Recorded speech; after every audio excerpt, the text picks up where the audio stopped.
You take one to the house? Oh. When they wrote this thing up, and I'm not saying that the postal, I'm not getting the postal. There you go.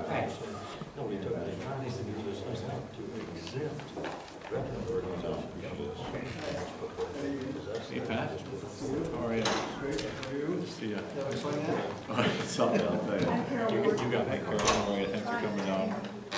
Appreciate it. I try to hit, do that in Washington. you know, we have a lot of small communities in Michigan First District. So it's not, yeah, because if it, you know, Problem. if the paintbrush, But, paints, everybody, that's some of the about training. not only, you know, So you're getting the small ones? represent the DAB. Pardon me? You're getting the small ones? Well, I was in Roger City, Air Mall. Sure. Is the district going to get bigger? Yeah. How far? Well, we're gonna change, we lose a couple counties on the east side. We picked up, I think, 5 counties on the east side. I wanted to make sure. Yeah, I got you. Sometimes we can talk. I know the congressman is called that. So this is There's going to be cover sheets so and much of these. these things that are going down the pipe. And if You don't bring it up From the UP perspective, boom, Food train goes through. Well, Doesn't it go goes on to- it's easier to be Well, proactive. I don't know, Participate in the post office as soon as possible. well, I think that nobody from the UP is gonna, vote for somebody from the you think? That's the way it's been over the years, you know. The UP tends to go for UP guys. Yeah, wow. Hi. All right, I'm Zach. I'm Zach. Zach, hi. Dan Benson. Well, it's 5 o'clock. We probably should get started. You were saying, district. Thanks. Counties in the east.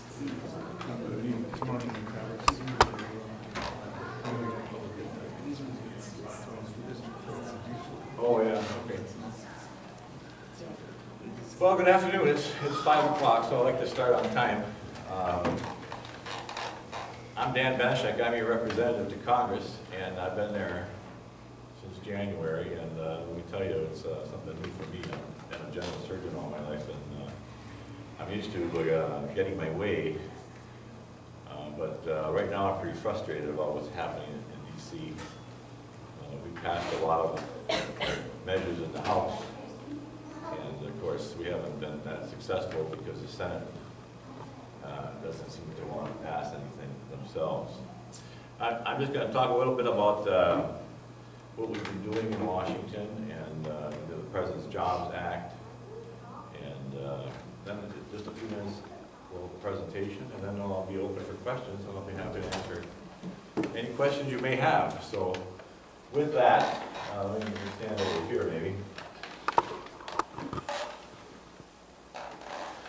Well, this is the facts on America's economy. This is the source is the U.S. Bureau of Labor Statistics. We have an unemployment rate nationally of 9.1%. It's been above 9% for the longest period of time since the Great Depression. There's nearly 14 million Americans out of work. The average number of weeks to get a job for a job seeker is over 40 weeks. And there's over 8 million people who are working only part-time. These are the national numbers. Here in Michigan's first district, as you all very well know, the unemployment is much worse than that. The U.S. Bureau of Labor Statistics puts our rate at 13%. I believe that it's much greater than that, especially in the Upper Peninsula. The western part of the UP is just bad. I don't know what happened there. Can you fix that? Yeah. But these counties here all have, the brown counties all have unemployment over 14%. And as you know, this area is chronically underemployed. The first stimulus act that this administration had spent over $700 billion. They had $288 billion in tax cuts, over $200 billion in extended unemployment benefits, education, and health care, and $275 billion in federal contracts, grants to states and other entities, and guaranteed loans, etc. So how successful was the first stimulus? Well, you know, back when they started this stimulus, they projected that the unemployment rate might rise as high as 9% without the stimulus. And Congress was convinced to vote for this spending project, which they said would lower the unemployment rate to below 8%. But with the stimulus, actually, the unemployment rate has risen over 9%. It's been over 9%, as I said, for a long period of time since the Great Depression. So this first stimulus measure, in the estimation of most people, has not been that successful. Now, the President's Jobs Plan is actually very similar to the other stimulus plan. It has $57 billion in unemployment benefits, $60 billion in infrastructure spending, $85 million in temporary aid to state and local governments, $70 billion in temporary employer payroll tax cuts, and temporary employee payroll tax cuts of $175 million, for a total cost of $447 billion. To pay for the new stimulus plan, the administration has proposed $400 billion in tax increases on individuals, $40 billion in tax increases on energy companies, $18 billion in tax increases on hedge funds, $9 billion in changes in corporate taxes. These are permanent tax increases which will pay for the temporary cuts that are here. Now, I don't particularly agree with a lot of this plan, but there are some parts of the plan that I do agree with. We need to improve this country's infrastructure. The transportation bill, highway funding bill, needs to be passed. Everyone pretty much agrees that the funding for infrastructure has taken a dive since the fuel efficiency of cars has increased, and there's hybrid cars, there's fewer cars on the road. And we need to improve the funding for our country's infrastructure. And I agree with that. And I'm willing to work with the administration to get that done. Another area of agreement is to pass the global trade agreements. We have pending for the last nearly 3 years several free trade agreements: the Colombia Free Trade Agreement, the Korean Free Trade Agreement with Panama. And this would be particularly good for us here in Michigan's 1st District, because we have a lot of small manufacturers that would benefit from being able to export to Colombia and Panama. Mr. Oldenburg, who has a mining equipment factory in Iron River, told me that if we had a global free trade agreement with Colombia, he could hire 100 new people in Iron River. And similarly, the John Deere coupling plant in Menominee said the same thing. I believe we need to balance the federal budget. We were going to have a vote this fall in the House and the Senate on passing a balanced budget amendment to the Constitution. The debt ceiling vote that we took earlier this year guarantees a vote in the House and the Senate on a balanced budget amendment. So these are things that I can agree with the President on. The part of the plan that I don't agree with is spending money we don't have and raising taxes. The private sector creates the majority of the jobs in this country, and we need to have stable regulations, stable taxes, so that people in business can see some certainty ahead and willing to invest in this country.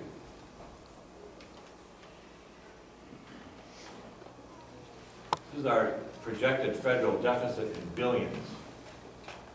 Back in the Bush years, we had significant deficits I would criticize Mr. Bush for having deficits in the $400 billion, $300 billion, $200 billion range. And when Mr. Bush was in office, this was, we were aghast by the size of the deficit spending that Mr. Bush did.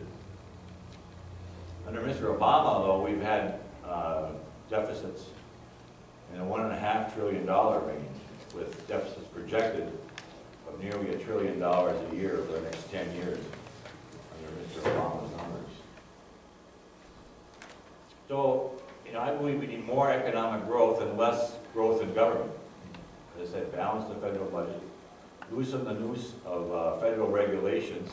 The estimate is that federal regulations cost our economy nearly $1.75 trillion a year. Put a stop to the exploding federal debt. I agree that our federal tax code needs reform. I mean, everybody complains about differential tax rates for one group or another, and I tend to agree. Depending on who's in power, the tax code has been used to favor people's friends, for decades. And we need to definitely reform that. We need I believe, is a fair, flatter, and simple tax so individuals and business can keep more of their own money.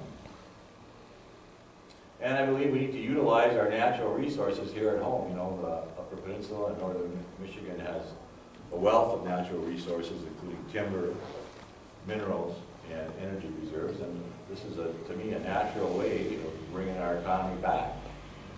Responsible harvest of our timber in both private and federal forests. Responsible recovery of our minerals.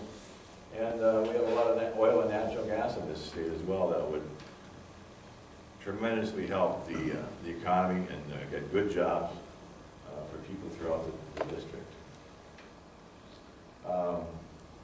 This is a slide that shows some of the bills that we've passed in the House that relate to jobs. The Energy Tax Prevention Act, Reducing the Regulatory Burdens Act, the Small Business Paperwork Mandate Elimination Act. This is a bill that actually got passed by the House, the Senate, and was signed by the President. This eliminated the 1099 requirement that was included in Mr. Obama's health care plan. Putting the Gulf of Mexico Back to Work Act. This is a bill to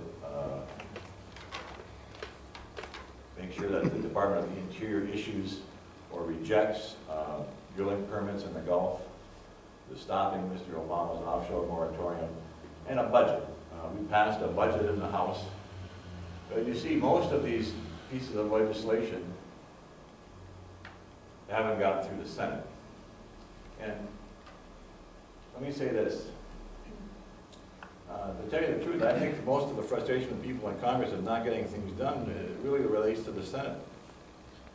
For example, the budget. The budget is the basis for all spending for the next 10 years. We passed a budget in the House. Many may consider it not a perfect budget. This budget that we passed in the House does not raise taxes, gets us out of debt, albeit over 40 years, and reforms Social Security and Medicare to make them long-term sustainable. Now, the Senate hasn't passed a budget. They haven't passed a budget in over 3 years. So the way it usually is supposed to work is that the House passes a budget, the Senate passes a budget, and then there's a conference committee where the members of the House and Senate get together and they work out the differences between the two budgets, and then it goes forward as a piece of legislation. Unfortunately, since I've been there, the Senate hasn't done that. They haven't done that with any of the appropriation bills that we've passed in the House. So it's a little frustrating because I wouldn't mind if they passed something different than we passed, or more liberal, or whatever, different. But then we can move forward. What's been happening is that they don't do anything, and then there's this crisis comes up because they're going to be running out of money or something. You know what I mean? We have to have the deadline, which you've probably heard about, time after time here over the last several months. And then so the leaders of the Senate and the House get together behind closed doors and they work out some sort of deal. At the last minute, they throw it in front of us, and nobody's happy about it. And then we end up having to vote on something that's, the American people not sure what's in it. We have to struggle to find out what's in it ourselves. And then, because of this crisis is coming up, it has to be voted on. And then, to me, this is the wrong way to do it. And I think it has to do with the rules in the Senate, is that they just can't get something done. So this is what I've been working on in my 9 months in D.C. This is my website, bencheck.house.gov. This is your congressional site. You can go to this site and find out what I voted on, how I voted on, what bills are coming up. you know, issues concerning the first district. And also, we have local offices, there's our UP offices at Iron Mountain and Marquette and one in Gaylord, where we can provide constituents assistance in dealing with the federal government. If you have an issue with the VA or Social Security or visas, any kind of issue with the feds, our office is available to help work through problems for individuals. Dan Blau works out of my Gaylord office. He's a special assistant. He helps with constituent issues as well as a lot of other issues. So feel free to contact our office to help you through any federal issues you may have. And with that, I'm open for questions. Anybody have any questions? Yes, sir. I was a little confused. You're in favor of the infrastructure part of the budget, right? But later on in your show, you said you're not in favor of construction spending. Did I get that right, or did I get that wrong? Well, like the roads and that, I'm all for having a long-term highway bill that we can, the way we've been doing with this CR, it puts a lot of uncertainty, because we need to have planning for a lot of these things, extending over multiple years. Some of the construction projects that President Bill has introduced, I don't agree with, like, you know, the funding of schools. The federal government has never been involved in funding schools. That's always been a local issue. So that's a whole new issue of spending that I don't see whether that has any place in the situation. I think our school funding is difficult enough locally, but having you know, an initiative where, you know, some schools get federal money and some don't is not going to help us at all. So I'm not in favor of that. Yes, sir. What are we gonna do about just drilling for more oil? I believe we should be drilling for oil wherever there's oil, Anwar and many other places. Well, I think many people in the first district agree with you, and I voted on several bills that had gone through the Natural Resources Committee, one of the committees that I'm on, to encourage the president to allow you know, and process applications for permits for drilling in the Gulf and Anwar as well. I think a lot of these projects, as I said before, you know, have been stalled because of the administration's reluctance to develop our energy here at home. And frankly, I think that's drilling on federal lands and having federal royalties from that harvesting of those resources would be a good way to fund our infrastructure. And I think that we should be encouraging that every step of the way. And I've been voting that way in committee and on the floor. But, you know, it's a divided Congress, so nothing much happens too fast. Anyone else? Sir, you had some questions about... Yes, my name is Bob Levins. I'm the State Senior Vice Commander for the Disabled American Veterans. I just happen to be a Uper, but I represent the entire state. And we received some communication from the Military Officers Association of America. I'll just take it, just a short paragraph, and it says, yesterday, which happened to be, when I got this, was Monday, the White House administration put out its plan to cut the deficit by $3 trillion over the next 10 years, including specific proposals for a $27 billion cut in the military retirement and health care package. The administration plan envisions establishing an annual enrollment fee for TRICARE, another unspecified retail pharmacy copay hike, and establishing a commission to recommend modernizing the military retirement plan. And what that means is doing away with the present plan and putting these young men and women on a 401k that they can serve 20 years in the military and they won't be able to draw a retirement until they're 60 on a 401k plan. Most upsetting is the stated intent of the proposals is to align government programs with those in the private sector and address the measurable disparity between the fees most retired private sector workers pay and what retired military personnel pay. These words show a shocking insensitivity to the extraordinary demands and sacrifices imposed on a career of service members and their families. And my concern is this, that these young men and women, they've already paid. Some of them have paid an enormous price, and some of them have paid the ultimate price. There's a lot of people in this room that are veterans and or have family members that are veterans, and they'll all, I'm sure none of them will disagree with me that they've already paid. And for any kind of cuts, and I believe we have to make some cuts, and there has to be some modifications of programs out there. I've come to accept that. But any cuts and any modification programs to anything given to a disabled veteran or a disabled veteran's family or a veteran's family that has sacrificed himself in war is unconscionable. I can't understand why anyone, any elected official would ever stand up and vote to place veterans back into a position of inconsequence now that the need for them is starting to diminish.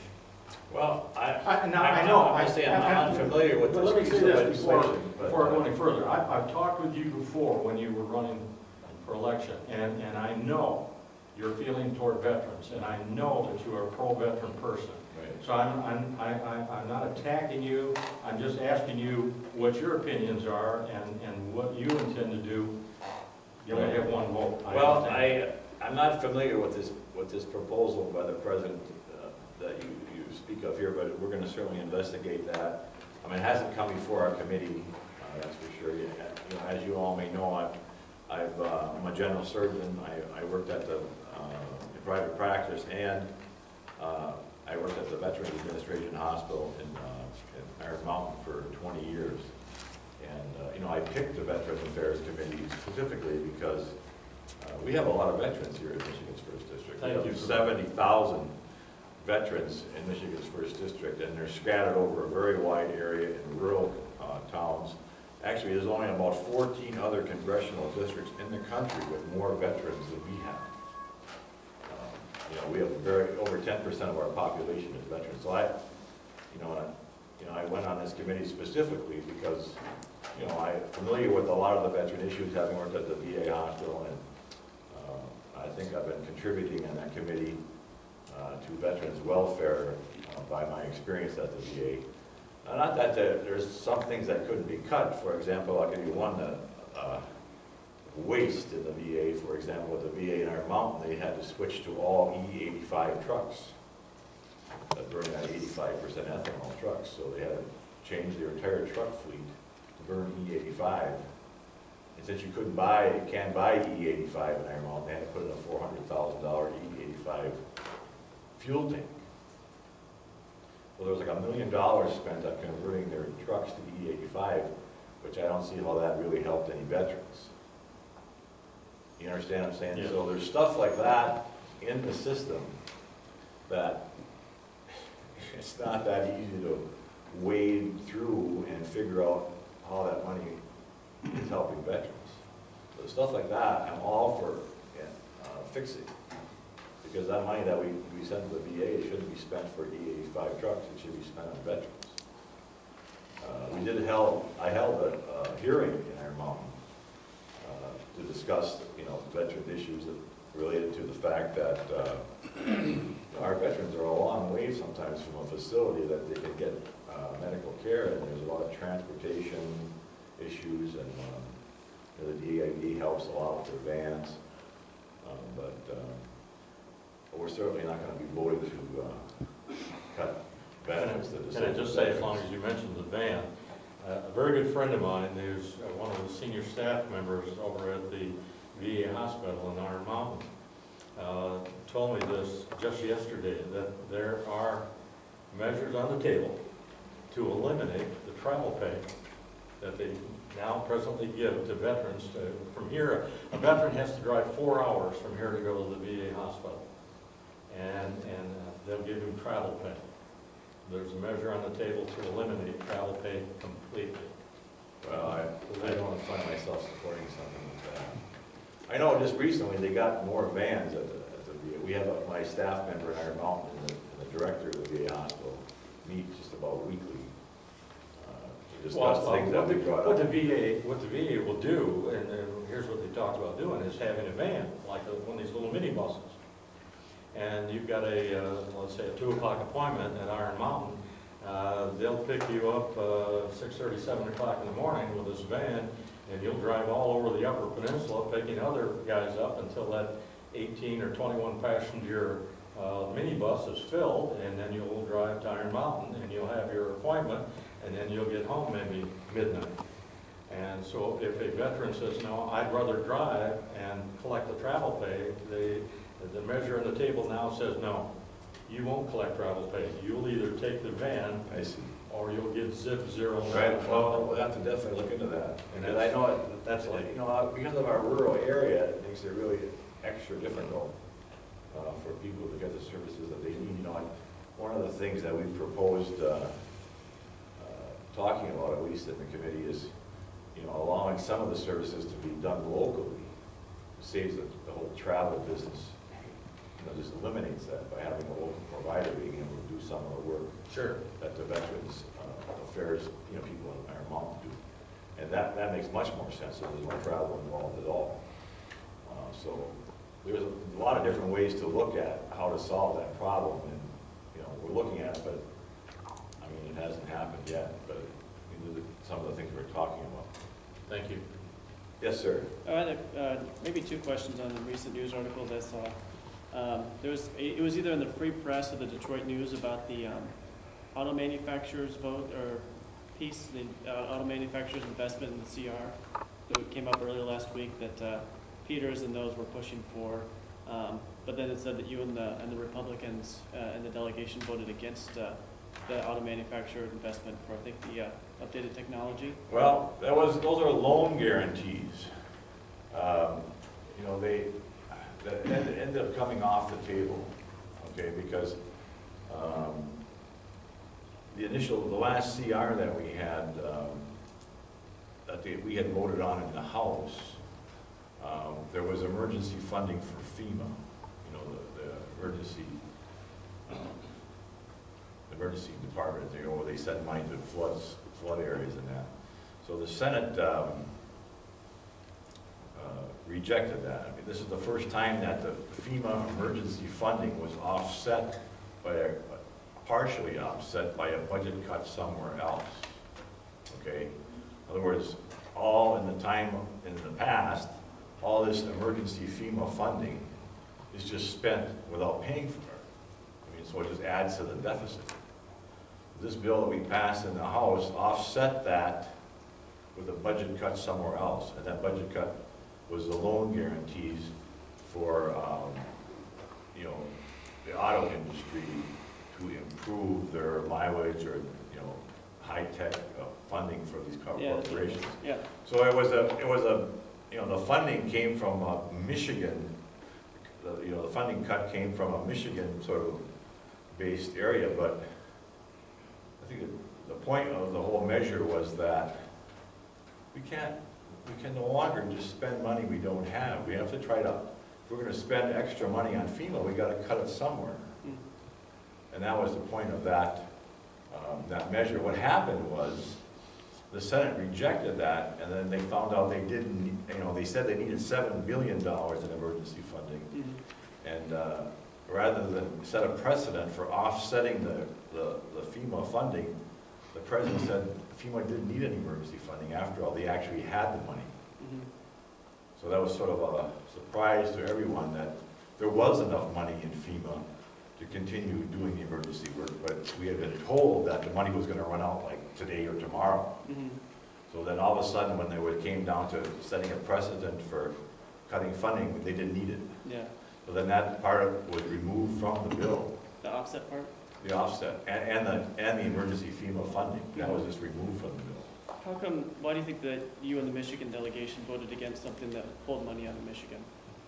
Well, I voted for it, actually. To pull the money out of Michigan? Well, that's what, I mean, I didn't like it. I mean, it turns out that it could have been maybe offset somewhere else, but the offsets have to come from somewhere. Yeah. And, you know, really, a lot of these loan guarantees to companies, you know, it's sort of a favor for one company or the other. It's autos though. What's that? It's the auto companies though. Yeah, but look what happened to this funding to this Solyndra. Solyndra in California. That's the problem with picking winners and losers. Mhm. You know, the administration picked a winner in Solyndra, and now all of a sudden there's $500 million in loan guarantees that were out. Mhm. But I just heard that they're funding 2 more today of similar companies. Well, I'm not familiar with that, but that's the problem with, shouldn't everyone benefit? Or, you know, have a uniform method of taxation rather than giving a certain company a benefit and while the rest of us are paying for it? Well, yeah, but I mean, if you're gonna represent Michigan, it seems like you should always look out for our interests first. That was just my feeling on that. Right, well, I mean, I tend to agree with you, but you have to stand on principle at some point too. I mean, I just think that a lot of the stuff that we've done in Michigan hasn't been right, you know. I mean, Governor Granholm gave a lot of tax credits to build this battery factory in lower Michigan, where the rest of us are paying the taxes, who have been here for 30 years. We're paying the taxes to pay for that subsidy to that new company down there. Mhm. So how does that make any sense? Is that for? Companies that are struggling to maintain business and stay out of bankruptcy are now subsidizing a new company. You know what I mean? You understand what I'm saying? It should be, the weight of the spending should be borne by all as equally as possible, I think. Well, do you think we should get rid of the oil tax subsidy, the oil company subsidies then? Isn't that kind of unfairly benefiting them? Like, how would you vote if something like that? Well, let me say this. I don't believe anybody should be getting any subsidies, okay? The things you're referring to about the oil companies are tax deductions that they take for drilling wells. And anybody in any kind of a manufacturing or any business, the cost that they incur in doing business is deductible from their profits. Mhm. I mean, if you, you know, have a gas station, you know, your rent is a deduction. So that, you can call that a subsidy if you want, but it's really a deduction from their taxes. So we should keep those in place, but not? Well, I think we should make sure that it's all even, that certain industries don't get special favors and, you know, depending on who's politically connected that year. I mean, one of the problems in this country is that we have one of the highest corporate tax rates in the world. All right? We're like the only country in the world that taxes our company's foreign earnings. So if our company, like a company like ExxonMobil, makes $1 billion in England, Mhm. and they pay their English taxes of, you know, I don't know, 200 million, and they have $800 million in profit.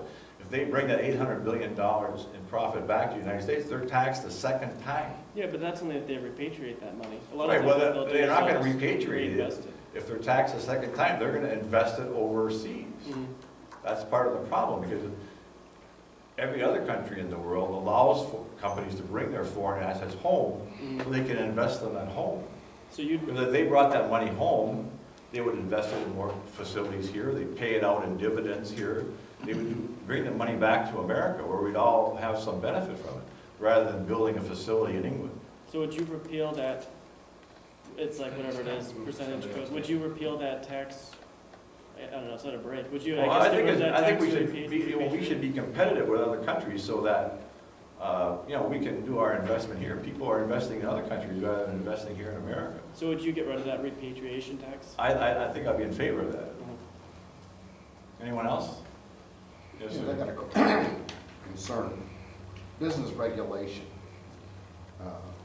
I would like to see Congress and the Senate, if you can ever get them to do it, to start getting rid of some of the regulations that are so restrictive on business.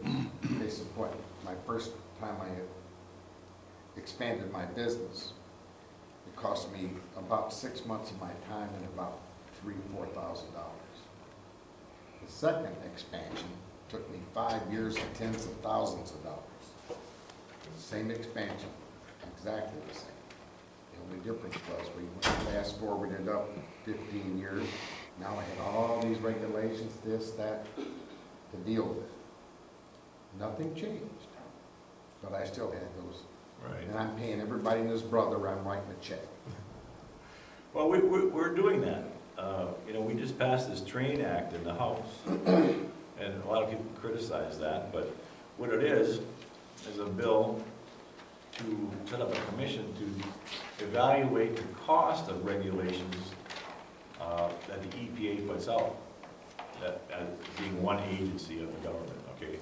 I mean, I want to have clean air and I want to have clean water, but when the agency puts out regulations, they do not take into account what it costs to implement that regulation. And this Train Act is going to be a commission to, before any of these regulations come into place, to evaluate what is going to be the cost on our economy, to businesses, to municipalities, to comply with that regulation. This is the first time that this has happened. You know, before a regulation is put into effect, to see what it's going to cost people like you, cost our local municipalities. I mean, I talked to the road commission in St. Ignace, and you know, for the first time, they have to apply for a permit to the Army Corps of Engineers to clear the gutters out, the culverts on the sides of some of their county roads.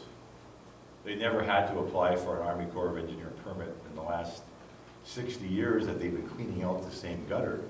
But because now there's the question of there being a certain kind of a grass in the culvert, in the gutter, you know, on the side of the road, that may affect this turkey grass, that now it's gonna end up costing the road commission, you know, tens of thousands of dollars more to fight that permit process and to comply, you know what I mean? You know, So it's just an absolutely. overreach of you know, these federal regulations that they don't take into account what it costs our local municipalities and our small business owners to comply with. Now I'm sorry, go ahead. Well, You got another question, go ahead. yeah? I just have a question about hourly wages. What do you think Our is, what? at hourly wages, what do you think is a good, fair hourly wage for a person, not a person, a family to succeed in today's world? Boy, I have no idea what that is. I mean, it varies about where you live and how many hours you work. I mean, I don't know where that's at. I mean, I think it's very difficult to certainly get by on the minimum wage. That's, you know, that's very difficult. But I think that hopefully the minimum wage is a starting point to get into the job system and get experience, and then, you know, get a higher job at what an hourly wage would be. It depends on, you know, how many people you have in your family, your education, you know, your locale. I mean, it's different for everyone. But I'm certainly not going to pick a number out of the air. Yes, ma'am. Yes, sir. You talked about you being in favor of a new tax structure. You also gave us some statistics about our area, where so many people are unemployed, underemployed. And we've probably got a lot of people in the first district that are getting by on $15,000, $20,000 a year. So if you're talking about a change in the tax structure, I guess, what are you proposing more specifically? What would somebody making $20,000 a year be taxed compared to maybe somebody making $100,000, maybe somebody earning $1 million? Well, what's that relationship? When you say more specific, right what now, would you like to see? Right now, you know, somebody making $20,000 a year with any kind of a family is probably not paying any federal income tax because, you know, they're below the cutoff. And there certainly has to be some sort of a, you know, relationship like that. But you know, we shouldn't be taxing. Right now, you know, we have a differential tax code where people who make more money pay a higher rate. You know, the 10%. The people that make the top 10% of income, they pay 70% of the income taxes in this country now. But I do worry about our country when a lot of people don't have any skin in the game either. You know, like 45% of Americans pay no federal income tax. So there is. They pay payroll taxes. Well, income tax I'm talking about. They're paying payroll taxes. They pay payroll tax, but they're receiving stuff for that. They're receiving Social Security and Medicare. What's that? Property taxes and sales taxes, so they got skin in the Right. game. Well, I'm just saying, the income, talking about income tax. Yes, sir. That 45%, would that be people that get their money back, you're saying, and they break even, or they Right. make money? Taxpayers, I mean, you know, wage earners, 45% of wage. They have enough deductions to get money back? Right, they get all their money back. In some Yes, sir. cases deficit, Pardon me? and in some cases deficit, we send them a check. Right. I just had one more Michigan-specific question. Okay. I read, it's about the air service thing. I think you probably haven't heard about it. Right. It was in the paper, well, it was on the TV, like a while back. But I wanted to know how that phase-out works for our airports here, like the Sioux State Marie International Airport, like with the commercial air flights. Right. Well, you may have heard that there was a vote, to extend that. I actually voted to extend that EAS service for 2.5 years. Mm-hmm. Okay. That's what was, yeah, that's what I said, kind of thing. It's a subsidy for to keep the airlines here in the small areas. I think it's very valuable subsidy for people in the rural areas, especially our area. People travel in business a lot. Every time I get on a plane, there's people on the plane that are traveling somewhere to sell stuff that they're producing here in this district. So I think it's an important asset. But it's a subsidy. Some of the average subsidy in this district is about $100 per passenger flight. There are subsidies in Nevada that are like $3,000 per passenger flight. So I mean, certainly there should be kind of some oversight to this, I think. I mean, I don't think we should be subsidizing $3,000 a passenger. That seems a little high to me. Mm-hmm. But I think it's a good thing here at the rate we're paying. And hopefully, as time goes by, we'll reevaluate the service and then fund it further as time goes by. That didn't pass, by the way, and we're only funding it now, through the CR on a short-term basis. And well, there was two votes. There was the FAA reauth, and then there was the CR too. Maybe that was in both of those. But I think the first FAA authorization that caused that partial shutdown of some of those non-essential services. I guess I'm not exactly sure what you're talking about. Oh, this is a couple months ago with the FAA bill. It kept the air traffic controllers on. It kept security on. Well, I think that's under a short-term reauthorization. Yeah, but it was that vote. I think you voted against the essential air service, or voted to phase it out over 2 years. No, I voted to continue it for 2.5 years. I mean, the funding stops at that point, but we have time to reevaluate the program. I don't think we should be funding things forever. Mm-hmm. Maybe we should reevaluate at that point to see if it's still worthwhile doing. I mean, you can't fund things for 50 years. At some point it has to be reevaluated, and that's part of our job to kind of keep watch over the spending. I've been thinking about the postal workers lately. It's been on the news, and you just mentioned not funding things for 50 years. They have to fund their health care for retirees for 75 years. The only federal agency has to do that. In fact, the only private sector, nobody knows if anybody has to fund health care for 75 years.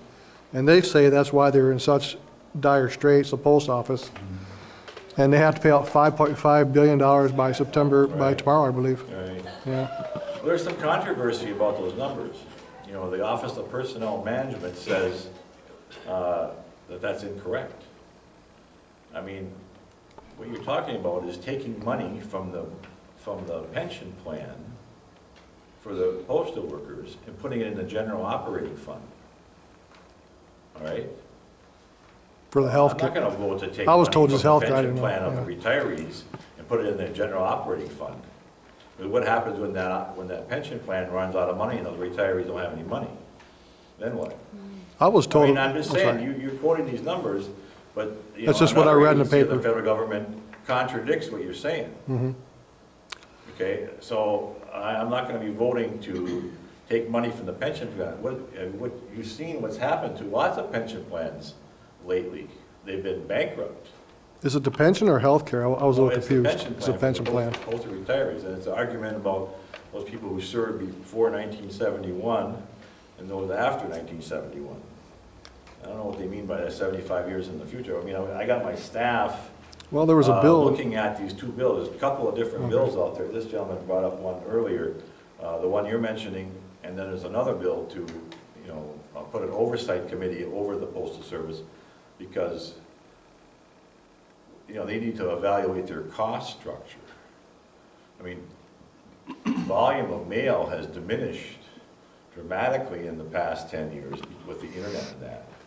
So there's, first class mail has dropped like 40%, the overall has dropped like 20%. So they need to evaluate their costs. And I'm not sure the best way of doing that. You know, everybody is worried about their local small post office closing. I mean, I think we should have rural delivery of mail, but there's going to be have to be some cuts made somewhere. And I hesitate to take money from the pension plan to put it in the operating fund rather than having them be, you know, responsible. They're supposed to be a business. They're supposed to make all their money on their fees. We start subsidizing them from the general fund, we're going to be in trouble. So I think there's going to be a combination of both things to be looked at, but I really hesitate taking money from the pension plan, because what happens when that runs out of money, and those are the people that need the money the most, retirees. So it's not altogether clear as far as I'm concerned. Yeah, I haven't read the bill that was passed in 2006, I guess. I never looked at it. We're getting a lot of, you know, input on that, and staff in DC is trying to hammer out the best way to go with it. But we're not being committed to anything right now. Yes, sir. If Congressman Ryan proposes privatizing Social Security, would you vote in favor of that? The Social Security is not being privatized by Mr. Ryan. Again, he did not. I'm asking a hypothetical question. Oh, well, no. You know, our Social Security does not pay a very good return. Okay? So, well, You know, the Peruvians changed their system around years ago, and you know, they're getting a much greater return. You know, personally, I don't see it. If you had an option of staying with your current plan, or having an option of having a private investment, I wouldn't be opposed to something like that. And that, you know, in one of Mr. Ryan's plans in the past, he proposed something like that, and I looked upon it favorably. Because people in Galveston did that decades ago as well, and they've got a much better return. You know, I think there's an advantage to keeping that money in your own name, because, you know, Congress can change your benefit at any time. That money is not sitting in the bank somewhere with your name on it. Well, You paid into the Social Security, and then Congress decides what you're going to get, and that could change at any time. When was the last time they changed it, since 1932? Well, I mean, I think they changed it in the 70s, where they put on some, you know, I'm not sure the dates, but, you know, the increases in Social Security benefits are pegged to certain cost of living numbers, and, you know, that stuff like that. That was the last time I think it was changed. Pretty minor change. So you're okay with the option? Well, I think, you know, if you wanted to have an option for it, I don't see what would be wrong with that. I mean, it's your money you're putting in there, and you don't really have a guarantee. I mean, it's projected to run out of money eventually. Because, you know, when Social Security started, in the 30s, there was an insurance program. All right? When you got to be 65 years old, then you got a benefit. The average age at that time was 62. So that hardly anybody got it, because they were all dead.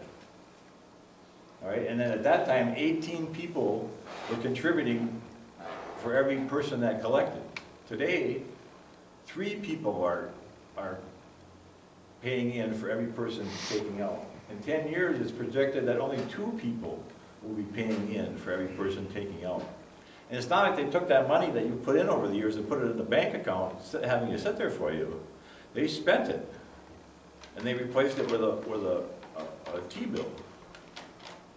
So there's no trust fund, there's no money in the trust fund, there's just T-bills sitting there, which don't mean anything. You have to sell the T-bill to somebody for cash to get the money to do it, so there's no real money in that. So it's not really all that it's cracked up to be, and, you know, people depend on it. And so we're not gonna, you know, the Ryan plan with our budget doesn't change Social Security for anybody 55 years of age or older, nor does it change Medicare for anybody 55 years of age or older. But for those 54 years of age and younger, there were some tweaks in it to make it sustainable for the long term, because right now, they're projected to run out of money.